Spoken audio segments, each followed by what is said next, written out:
Hello students आमी Pranav and welcome to Saphalya YouTube channel. Students आज के तुम्हारे क्लास 11 फार्स्ट सेमिस्टार भूगोलेर मोस्ट इम्पर्टेंट कोश्चेनगुलोर लास्ट मिनिट सजेशन निये एसेछि। तुम्हारे टोटाल 9टा चैप्टार आछे, এই 9টা चैप्टारे आमी चैप्टार वाइज सजेशन दिए देबो जेगुलो थेके किन्तु मोस्ट अफ द कोश्चेन कमन तोमरा एग्जामे पेये जाबे। ओके और एक कथा सबाइके बोले राखी, देखो किछु किछु स्टूडेंटेर किन्तु स्कूले 90% कमन आसते पारे, आबार कारो कारो 60-70% कमन आसते पारे। कारण हलो एबार किन्तु मोस्ट अफ द कोश्चेन किन्तु स्कूल बानाচ্ছে, ताई तो एबार कोश्चेन स्कूल बानाচ্ছে, जार फले कि कारो कारो स्कूले कमन आसबे आबार कारो कारो स्कूले कमन आसबे ना, केन कि सबार कोश्चेन डिफारेंट होबे, ताई तो। तो चलो देखे निই सबार प्रथम चैप्टारेर प्रथम कोश्चेन। जे दुजन भूगोलविद आधुनिक भूगोलेर जनक नामे परिचित আলেকজান্ডার ভন হামবোল্ট ও কার্ল রিটার। জিওগ্রাফিয়া এই বইটি যার লেখা তিনি হলেন টলেমি। বরাহ মিহির যে দেশের ভৌগোলিক ছিলেন ভারত। মৃত্তিকা বিজ্ঞানের একটি শাখার নাম হলো পেডোলজি। ভূমিরূপ বিদ্যার জনক বলা হয় যে ভূবিজ্ঞানীকে তিনি হলেন ডব্লিউ.এম. ডেভিস। জিওগ্রাফি শব্দটি প্রথম ব্যবহার করেন এরাটোস্থেনিস। 1888 খ্রিস্টাব্দে সর্বপ্রথম ভূগোল চর্চা শুরু হয় যে বিশ্ববিদ্যালয়ে, কেমব্রিজ বিশ্ববিদ্যালয়। প্রাচীন সংস্কৃত সাহিত্য পদ্ম পুরাণে যে বিষয়ের উল্লেখ পাওয়া যায় সেটি হলো খগোল। মৃত্তিকা বিজ্ঞানের জনক হলো ভিভি ডুকুচে। জ্যোতির্বিদ্যার জনক হলেন এন কোপার্নিকাস। দেখো একটা জিনিস তো ক্লিয়ার যে চ্যাপ্টার 1 থেকে কোনো না কোনো মনে করো জনক বা এরকম কারোর নাম রিলেটেড কোশ্চেন কিন্তু আসার চান্স প্রচুর পরিমাণ রয়েছে। ভূজল বিদ্যা নিম্নলিখিত কোন শাখা? প্রাকৃতিক ভূগোল। জীব ভূগোলের যে শাখার ফাইটোগ্রাফি নামে পরিচিত তা হলো উদ্ভিদ ভূগোল। রিমোট সেন্সিং পদ্ধতিটি যে কাজে ব্যবহৃত হয় তা হলো মানচিত্র নির্মাণ। কোপেন ছিলেন একজন জলবায়ুবিদ। জিপিএস অর্থাৎ গ্লোবাল পজিশনিং সিস্টেম এর সাহায্যে নির্মিত হয় কোনো স্থানের অক্ষাংশ, দ্রাঘিমা ও ভূপৃষ্ঠ থেকে উচ্চতা। এবার দেখবো চ্যাপ্টার 2 থেকে মোস্ট ইম্পর্টেন্ট কোশ্চেনগুলো। প্যানজিয়া কথাটির অর্থ হলো সম্মিলিত মহাদেশ। প্যানথালাসা কথাটির অর্থ হলো সম্মিলিত মহাসাগর। দেখো কিছু কিছু জায়গায় না স্পেলিং মিস্টেক থাকতে পারে, ঠিক আছে? কেন কি দেখো এত বড় একটা ডকুমেন্ট বানাতে গেলে এত টাইপিং করতে হয়, তো এক দু জায়গায় স্পেলিং মিস্টেক কিন্তু হতেই পারে, ঠিক আছে? কোনো স্পেলিং মিস্টেক থাকলে সেটাকে পোলাইটলি কিন্তু কমেন্টে তুমি মেনশন করে দিতে পারো, ঠিক আছে? আকাশগঙ্গার নিকটতম গ্যালাক্সি হলো অ্যান্ড্রোমেডা। কান্টের মতে মহাবিশ্বের প্রাথমিক বস্তুকণা শীতল ও কঠিন রূপকে বলা হয় নীহারিকা। মহাবিস্ফোরণের তত্ত্বকে প্রথম বিগ ব্যাং নামে আখ্যায়িত করেছেন যে বিজ্ঞানী সেটা হলো ফ্রেড হোয়েল। ওকে, তো ভিডিওতে আগে যাওয়ার আগে একটা ইম্পর্টেন্ট কথা বলি, তো আমরা যে শুধুমাত্র ফার্স্ট সেমিস্টারে তোমাদের ইম্পর্টেন্ট কোশ্চেন আসবো সেটা না, তোমাদের second semester, third semester, fourth semester সব কিছুতেই কিন্তু প্রথম থেকেই তোমাদেরকে সাফল্য গাইড করে থাকবে। তাই যারা যারা এখনো পর্যন্ত সাবস্ক্রাইব করোনি চ্যানেলটা, তো সাবস্ক্রাইব করে নাও, নাহলে কিন্তু অনেক বড় জিনিস তোমরা ইন ফিউচার মিস করে দিবে, ঠিক আছে? প্রাকৃতিক ভূগোলের মৌলিক বিষয়বস্তু এবং অভ্যন্তর ভাগ। অশ্বমণ্ডল হলো গুরুমণ্ডলের ঊর্ধ্বাংশ, মানে উপরের অংশ। ভূত্বক গঠনকারী প্রধান উপাদান হলো অক্সিজেন। কেন্দ্রমণ্ডলের ঠিক উপরে থাকে গুরুমণ্ডল। পৃথিবীর কেন্দ্রমণ্ডলের গড় উষ্ণতা প্রায় 6000 ডিগ্রি সেন্টিগ্রেড।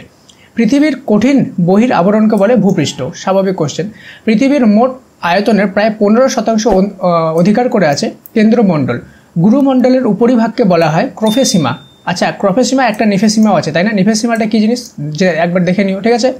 ঊর্ধ্ব গুরুমণ্ডলের অর্ধতরল ও নমনীয় স্তরটির নাম কি? অ্যাস্থেনোস্ফিয়ার, ঠিক আছে? দেখো অ্যাস্থেনোস্ফিয়ার, মেসোস্ফিয়ার, থার্মোস্ফিয়ার এইসব স্ফিয়ারগুলো কিন্তু দেখে নিও, ঠিক আছে? প্রত্যেকটা অংশকে, প্রত্যেকটা পার্টকে ভালোভাবে কিন্তু দেখে নিও, ঠিক আছে? টেক্সট বুক কিন্তু খুব ম্যান্ডেটরি, এটা মাস্ট মনে রাখবা, ঠিক আছে? ভিডিওটা লাইক না করে থাকলে লাইক করে দাও। তোমাদেরই জন্য বানানোর ভিডিও, তোমরা লাইক না করলে আর কে লাইক করবে? তো অবশ্যই লাইক কিন্তু করে দিও ভিডিওটা, ঠিক আছে? চ্যাপ্টার 3 প্রাকৃতিক ভূগোলের মৌলিক বিষয়বস্তু ভূমিরূপ গঠনকারী প্রক্রিয়া। বহির্জাত শক্তির ফলে সৃষ্ট ভূমিরূপ হলো গ্রাব রেখা। গ্রিক শব্দ এপিরিয়স কথাটির অর্থ হলো মহাদেশ। এদের মধ্যে কোনটি অন্তর্জাত শক্তির অন্তর্গত? অগ্নুদ্গম। বহির্জাত প্রক্রিয়ার শক্তির মূল উৎস সূর্য। গিরিজনী আলোড়নের প্রভাবে গড়ে ওঠে পর্বত। আচ্ছা, এটা ইম্পর্টেন্ট কোশ্চেন, ঠিক আছে? সূর্যটা। অন্তর্জাত প্রক্রিয়া কয়ভাবে সংগঠিত হয়? 2 ভাবে। নিচের কোনটি গিরিজনী আলোড়নের সঙ্গে, আচ্ছা এটা কোনটি হতো, ঠিক আছে? নিচের কোনটি গিরিজনী আলোড়নের সঙ্গে যুক্ত? সেটা হলো ভঙ্গিল পর্বত। পর্যায়ন শক্তি বলা হয় বহির্জাত বলকে। ভূমিকম্প কোন ধরনের ভূ আলোড়নের তৈরি হয়? আকস্মিক, মানে হঠাৎ, তাই তো? হিমালয় পর্বতমালার যে প্রক্রিয়া সৃষ্টি হয়েছে গিরিজনী আলোড়নের ফলে কিন্তু হিমালয় পর্বত সৃষ্টি হয়েছে, পর্বতমালা। ভূমধ্য সাগরের আলোকস্তম্ভ নামে পরিচিত স্ট্রম্বলি। পৃথিবীর সর্বোচ্চ আগ্নেয়গিরিটি হলো মৌনা লোয়া। ভূপৃষ্ঠের ওপর দিয়ে ম্যাগমা প্রবাহিত হলে তাকে বলে লাভা। ইটালির একটি অবিরাম আগ্নেয়গিরির উদাহরণ হলো ভিসুভিয়াস। পৃথিবীর উচ্চতম ও জীবন্ত আগ্নেয়গিরি হলো কটোপক্সি। ভারতের কোন অঞ্চলে প্রচুর সংখ্যক ল্যাকোলিথ দেখতে পাওয়া যায় ছোটনাগপুর অঞ্চলে। নিচের কোনটি সক্রিয় বা জীবন্ত আগ্নেয়গিরি? ভিসুভিয়াস, সেম একটু আগে দেখলাম তাই তো। বিশাল কড়াইয়ের আকার বিশিষ্ট অগভীর জ্বালামুখীকে কি বলা হয়? ক্যালডেরা। চওড়া ছাতার মতো শীর্ষ বিশিষ্ট প্ল্যাগ ডোমকে কি বলে? থ্যালোয়েড। বিজ্ঞানের যে শাখা ভূমিকম্প সম্পর্কে আলোচনা করা হয় তাকে হয় সিসমোলজি। আচ্ছা, সিসমোলজি তো একটা আছে, আর সিসমোগ্রাফ কি জিনিস জানো না? আচ্ছা ঠিক আছে। ভূমিকম্পের এল তরঙ্গের দৈর্ঘ্য সবচেয়ে বড়। ভারতের জলাধার নির্মাণের ফলে ভূমিকম্প ঘটেছিল কয়না নদীতে। হিমালয় পার্বত্য অঞ্চলে ভূমিকম্প প্রবণ হওয়ার কারণ অভিসারী পাত সীমানা। ঠিক আছে, আরেকটা কি আছে? অপসারী পাত সীমানাও আছে, তাই না? এটাও দেখে নিও কি জিনিস। ঠিক আছে, মহারাষ্ট্রের কয়না অঞ্চলে ভূমিকম্পের মূল কারণ ছিল জলাধার নির্মাণ। ভূমিকম্পের দেশ কাকে বলা হয়? জাপানকে, সবাই জানো। ভূমিকম্পের উৎস নির্ণয়কারী যন্ত্রটি হলো সিসমোগ্রাফ। কোন ভূবিজ্ঞানী স্থিতিস্থাপক প্রতিপক্ষ তত্ত্বের প্রবক্তা? রিড। সুনামি শব্দের অর্থ সমুদ্রের ঢেউ। চ্যাপ্টার 4 দেখার আগে বলে দিই, এই ভিডিওটা বেশি থেকে বেশি স্টুডেন্টের কাছে শেয়ার করে দাও। কেন কি দেখো, লাস্ট মিনিট সাজেশন দেখেই কিন্তু অনেকজন এক্সামে পাস করে। ঠিক আছে, তো মনে রাখবা নলেজ শেয়ার করলে কিন্তু নলেজ বাড়ে, তোমাদের কোনো কিছুই কমবে না, শুধুমাত্র অনেকজনের হেল্প হয়ে যাবে। ঠিক আছে, তো হেল্প করা কিন্তু সবসময় ভালো, হেল্প করে দাও আর তোমরা নিজেরটাও ঠিকভাবে করে নাও। ঠিক আছে, এবার দেখবো 1 নম্বর কোশ্চেন। একটি গ্রিন হাউস গ্যাসের উদাহরণ হলো কার্বন ডাই অক্সাইড। বায়ুমণ্ডলের যে স্তরে দৈনিক আবহাওয়া পরিবর্তনের ঘটনা ঘটে তার নাম ট্রপোস্ফিয়ার। ওজোন ধ্বংসকারী মূল গ্যাস হলো কার্বন ডাই অক্সাইড। ওজোন গহ্বরের অস্তিত্ব প্রথম ধরা পড়ে আন্টার্কটিকায়। ক্ষুব্ধমণ্ডল বলা হয় যে স্তরকে, সেটা হলো ট্রপোস্ফিয়ার। জেট বিমান যে স্তর দিয়ে চলাচল করে তা হলো স্ট্র্যাটোস্ফিয়ার। স্ট্র্যাটোস্ফিয়ার এবং মেসোস্ফিয়ার সীমানাটি হলো stratopause. Mother of pearl cloud কোন স্তরে দেখা যায়? স্ট্র্যাটোস্ফিয়ার অঞ্চলে। বায়ুমণ্ডলে অক্সিজেনের পরিমাণ হলো 20.94%। বায়ুমণ্ডলে যে গ্যাসটি সর্বাধিক তা হলো নাইট্রোজেন। ট্রপোস্ফিয়ার ও স্ট্র্যাটোস্ফিয়ারের মধ্যবর্তী সীমাকে কি বলে? ট্রপোপজ। স্বাভাবিক উষ্ণতা হ্রাসের হার পরিলক্ষিত হয় ট্রপোস্ফিয়ারে। শান্তমণ্ডল বলা হয় বায়ুমণ্ডলের কোন স্তরকে? স্ট্র্যাটোস্ফিয়ারকে। মেরু অঞ্চলে স্ট্র্যাটোস্ফিয়ারের সীমানা 8 কিলোমিটার অবধি। উষা ও গোধূলি সৃষ্টি হয় যে বায়ুমণ্ডলীয় উপাদানের উপস্থিতির কারণে, তা হলো ধূলিকণা। তার মানে ধূলিকণার কারণে উষা আর গোধূলি কিন্তু সৃষ্টি হয়। কোন স্তরে উচ্চতা বৃদ্ধিতে তাপমাত্রা খুব দ্রুত বাড়তে থাকে? থার্মোস্ফিয়ারে কি হয়? যত উপরে যাবা তোমাদের তাপমাত্রাটা কিন্তু খুব তাড়াতাড়ি বাড়তে থাকবে। ঠিক আছে, এখানে শব্দটা ধ্যান দেবা, খুব দ্রুত বাড়তে থাকে। ঠিক আছে, আচ্ছা তোমাদেরকে একটা রিসার্চ করি আমি তোমাদের কাছে, তোমাদেরকে ভূগোল কেমন লাগে? ঠিক আছে, কাকে কাকে কঠিন লাগে, কাকে কাকে ইজি লাগে? ঠিক আছে, কমেন্টে লেখা। তো যাকে ইজি লাগে সে লিখবে ইজি, ঠিক আছে, আর যাকে কঠিন লাগে সে লিখবে হার্ড। আমি না একটা জিনিস দেখতে চাই যে কতজনকে জিওগ্রাফিটা ইজি মনে হয়, কতজনকে হার্ড মনে হয়। ঠিক আছে, সবাই কিন্তু কমেন্ট করো। ঠিক আছে, অবশ্যই আমি জেনুইনলি জানতে চাই তোমাদের অপিনিয়ন। ঠিক আছে, এরপরে দেখবো চ্যাপ্টার 5। এদের কোনটি সেম, এটা জিনিস মিস্টেক আছে অনেক। ঠিক আছে, কোনটি সমাজবিজ্ঞানের শাখা নয়? সামরিক ভূগোল। আধুনিক মানবীয় ভূগোলের জনক বলা হয় র্যাট জেল। প্রকৃতির ওপর মানুষের সংস্কৃতির দ্বারা যে ছাপ পড়ে তা হলো সাংস্কৃতিক ভূদৃশ্য। চ্যাপ্টার 6। কোনটি প্রাথমিক স্তরের অর্থনৈতিক কাজ? খনিজ আহরণ। সামরিক কাজে যুক্ত কর্মীরা যে নামে আখ্যায়িত সবুজ পোশাকের কর্মী। আচ্ছা, এটা আরেকটা জিনিস ভাবে তুমি মনে রাখতে পারো, সামরিক কী হয়? আর্মিগুলো কি গ্রিন কালারের ড্রেস পরে, তাই তো? তো গ্রিন আর ব্রাউন, তো গ্রিন যেহেতু পড়ে তাই তারা সবুজ পোশাকের কর্মী, এইভাবে তোমরা এটাকে মনে রাখতে পারো। বুদ্ধির ভাণ্ডার বা থিঙ্ক ট্যাঙ্ক এর নিয়োজনে থাকে অর্থনীতির যে ক্ষেত্রের সাথে পঞ্চম শ্রেণীর, অর্থাৎ সবার উপরে যারা থাকে তাদেরকে থিঙ্ক ট্যাঙ্ক বলা হয়। ঠিক আছে, বুদ্ধির ভাণ্ডার মানে ওরা সব কাজ বুদ্ধি দিয়েই করে। ঠিক আছে, কোনো পরিশ্রমের মাধ্যমে কোনো কাজ করে না। আর প্রাথমিক স্তরেরগুলো কী করে? সব পরিশ্রমের মাধ্যমে করে, যেমন হয়ে গেল লেবার শ্রেণী, তাই তো? পশুপালন কোন স্তরের অর্থনৈতিক কাজ? প্রথম স্তরের। খনির শ্রমিক যে ধরনের অর্থনৈতিক ক্রিয়াকলাপের সঙ্গে যুক্ত? প্রথম স্তরে। কি বললাম এখনই, তাই তো? সোনালী পোশাকের কর্মীরা যে কাজে নিযুক্ত থাকে পরামর্শ দান করে। সোনালী পোশাকের কর্মীরা কী করে? পরামর্শ দান করে, সেম ব্রেইনের কাজ, তাই তো?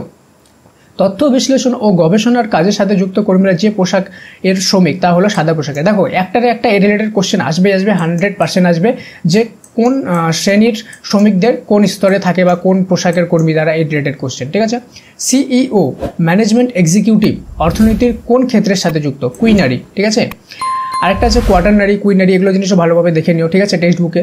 কারখানার শিল্পদ্রব্য উৎপাদন অর্থনীতির কোন শ্রেণীর সাথে যুক্ত? সেকেন্ডারি। ঠিক আছে, এবার দেখবো মানবীয় ভূগোলের মৌলিক, এটা হয়ে গেল তোমার নেক্সট চ্যাপ্টার। ভারতে শ্বেত বিপ্লবের জনক হলো ডক্টর ভার্গিস কুরিয়েন। আচ্ছা, শ্বেত বিপ্লব কিসের সাথে যুক্ত ছিল এটা জানো তোমরা? এটা এখনই পেয়ে গেলে মিল্কম্যান অর্থাৎ দুধের বিপ্লবের সাথে। সাদা, সেজন্য এটাও শ্বেত বিপ্লব, তাই তো? সাদা। মিল্কম্যান অফ ইন্ডিয়া হলো কুরিয়ান। সেম জিনিস, কোশ্চেনটাকে কিন্তু ঘুরে দিচ্ছে, এইভাবে ঘুরিয়ে কোশ্চেন করা হতে পারে। ঠিক আছে, অ্যান্সার কিন্তু একই হবে। পর্যাপ্ত পরিমাণে মাছের উৎপাদন ভারতে যে বিপ্লব নামে পরিচিত তা হলো নীল বিপ্লব। দেখো জল উপর থেকে দেখতে কি হয়? নীল রঙের, তাই তো? অ্যাকচুয়ালি জলের কোনো কালার হয় না, বাট তুমি দেখবা সমুদ্র উপর থেকে দেখতে কিন্তু নীল রঙের হয়, তাই তো? তো যেহেতু নীল, তাই এই নীল অর্থাৎ জলের মধ্যে কি থাকে? মাছ থাকে, তাই তো? তাই মাছের রিলেটেড যে বিপ্লবটা হয়েছে সেটাকে কী বলে? নীল বিপ্লব। মনে রাখার জন্য বললাম তোমাদের, ঠিক আছে? ভারতীয় নীল বিপ্লবের জনক হলো ডক্টর অরূপ ক্রিয়ান। আচ্ছা, এটা না, এই শব্দটা একটু দেখে নিও, আমার একটু ডাউট আছে, ক্রিয়ান শব্দ ছিল না মেবি, ঠিক আছে? কিন্তু ডক্টর অরূপ সামথিং ছিল, ঠিক আছে? ভারতের উড়িষ্যা ও অন্ধ্রপ্রদেশ রাজ্যের স্থানান্তর কৃষি যে নামে পরিচিত পডু। ভারতের কেরল রাজ্যে স্থানান্তর কৃষি যে নামে পরিচিত পোনম। দেখো ধ্যান দিয়ে, ঠিক আছে? উড়িষ্যা অন্ধ্রপ্রদেশের সেম জিনিস পডু নামে, আর কেরলের সেম জিনিস পোনম নামে, ঠিক আছে? ভারতের নীল বিপ্লব যে উৎপাদনের সাথে জড়িত তা হলো মাছ। Same question. কোন মাটির তুলোর চাষের পক্ষে আদর্শ? চুন মিশ্রিত কালো মাটি। আনন্দ সংস্থাটি যে দ্রব্য উৎপাদনের সঙ্গে যুক্ত? আমুল। আচ্ছা, আমুলের একটা ফুল ফর্ম আছে, আনন্দ মিল্ক ইউনিয়ন লিমিটেড, ঠিক আছে? আনন্দ মিল্ক। তো এই আনন্দ সব থেকেই কিন্তু বুঝতে পারবো আনন্দ শব্দটা আসছে, তাই তো? দুধ। আর আমুল কী করে? সবাই ভালোভাবে জানো আমুল কী করে? দুধ। আর আমুল থেকে কিন্তু মনে করো ভারতের দুধের উৎপাদন সবচেয়ে বেশি বৃদ্ধি পেয়েছে, যার জন্য ভারত এখন দুগ্ধ উৎপাদনে পৃথিবীর একটা অন্যতম স্থান অধিকার করে, তাই তো? পিয়ং বোল ওয়ার্ম পোকার দ্বারা ক্ষতিগ্রস্ত হয় কোন ফসল? কার্পাস ফসল। এটা এইভাবেও বলা যেতে পারে যে কার্পাস ফসল ক্ষতিগ্রস্ত করে কোন পোকা, ঠিক আছে? যে দেশে তুলোকে সাদা সোনা নামে আখ্যায়িত করে তাহলে পাকিস্তান। কেন বলা হয় জানো? কেন কি পাকিস্তানের কিন্তু প্রচুর পরিমাণে আর্নিং হয় তুলো চাষের মাধ্যমে, তাই তারা তুলোটাকে একটা সাদা সোনা হিসাবে দেখে, ঠিক আছে? আঙুর চাষের পোশাকি নাম? ভিটিকালচার লেখা আছে, ঠিক আছে? নিবিড় কৃষির প্রধান ফসল হলো ধান। ভারত সরকারের অপারেশন ফ্লাড কর্মসূচিতে জড়িত দুগ্ধ উৎপাদনের সঙ্গে। দুধ উৎপাদনে ভারতের স্থান পৃথিবীতে প্রথম। বিশ্বের শ্রেষ্ঠ আখ উৎপাদনের দেশ হলো ব্রাজিল, মানে 1 নম্বর। কফি উৎপাদনে সারা বিশ্বে প্রথম স্থান হলো সারা বিশ্বে ভারতের স্থান হলো 7ম। বিশ্বের শ্রেষ্ঠ কফি উৎপাদক দেশ হলো ব্রাজিল। আচ্ছা, এই জিনিসটা না আমার একটু ডাউট আছে যে বিশ্বের প্রথম কফি উৎপাদক দেশ কি অ্যাকচুয়ালি ব্রাজিল? ওকে, এটা একটু দেখে নিও তো। এই 4টা অপশনের মধ্যে অন্য কিছু কিন্তু হতে পারে, ঠিক আছে? তো এটা অপশনটা একটু টেক্সট বই চেক করে নিও, ক্রস চেক করে নিও, ঠিক আছে?